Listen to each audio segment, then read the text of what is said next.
ಸಕಲರಿಗೂ ನಮಸ್ತೆ.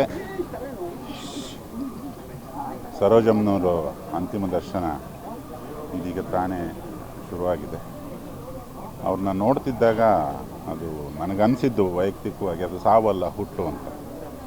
ಯಾಕಂದರೆ ಯಾವುದೇ ಕಲಾವಿದ ಅಥವಾ ಯಾವುದೇ ಕಲಾವಿದೆ ಅವರ ಜೀವಿತಾವಧಿಯಲ್ಲಿ ಮಾಡಿರೋ ಕೆಲಸಗಳನ್ನು ನಾವು ಪರದೆಯಲ್ಲಿ ನೋಡ್ಬೋದು, ಅವರ ದನಿ ಕೇಳಬಹುದು, ಅವರ ರೂಪ, ಅವರ ನಟನೆ ಎಲ್ಲ ನಮ್ಮ ಸಮಾಜದಲ್ಲಿ ಚಿರಪರಿಚಿತ ಆಗಿಬಿಟ್ಟಿರುತ್ತೆ ಅವ್ರು ಮಾಡೋ ಸಿನಿಮಾ ಮುಖಾಂತರ. ಅದು ಕಲೆಗಿರೋ ಪವರು. ಆಗಿನ ಕಾಲಕ್ಕೆ ಹಲವಾರು ರಾಜ್ಯಗಳನ್ನು ಸುತ್ತಾಡಿ ಹಲವಾರು ಭಾಷೆಗಳಲ್ಲಿ ನಟಿಸಿ ಹಲವಾರು ಸಮಾಜಗಳನ್ನು ಅವ್ರದ್ದೇ ಆದ ರೀತಿಯಲ್ಲಿ ತಲುಪಿದಂಥ ಮಹನೀಯ ನಟಿಯವರು, ಹಿರಿಯರು. ತುಂಬ ಗೌರವ ಅವರು ಅಂದರೆ.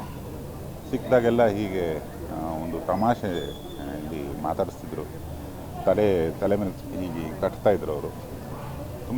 ತುಂಬ ಸಂತೋಷ ಮತ್ತು ತುಂಬ ಚೈತನ್ಯ ತುಂಬಿದಂಥ ಒಂದು ವ್ಯಕ್ತಿತ್ವ.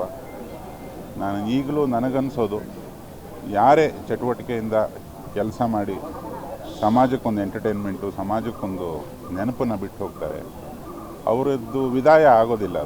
ಅದು ಚಿರವಾದ ನೆನಪು, ಚಿರಸ್ಮರಣೆ ಅಂತ ಅದಕ್ಕೆ ಪ್ರಾಯಶಃ ಕರೀತಾರೆ. ಮತ್ತೊಮ್ಮೆ ಮಗದೊಮ್ಮೆ ಸರೋಜಮ್ಮ, ಹೋಗಿ ಬನ್ನಿ. ಸಾವಲ್ಲ, ಇದು ನಿಮ್ಮ ಹುಟ್ಟು. ನಮ್ಮ ನೆನಪುಗಳಲ್ಲಿ ಸದಾಕಾಲ ನೀವು ಜೀವಂತ ಅಂತ ಹೇಳ್ತೇನೆ. ನಮಸ್ಕಾರ. Thank you.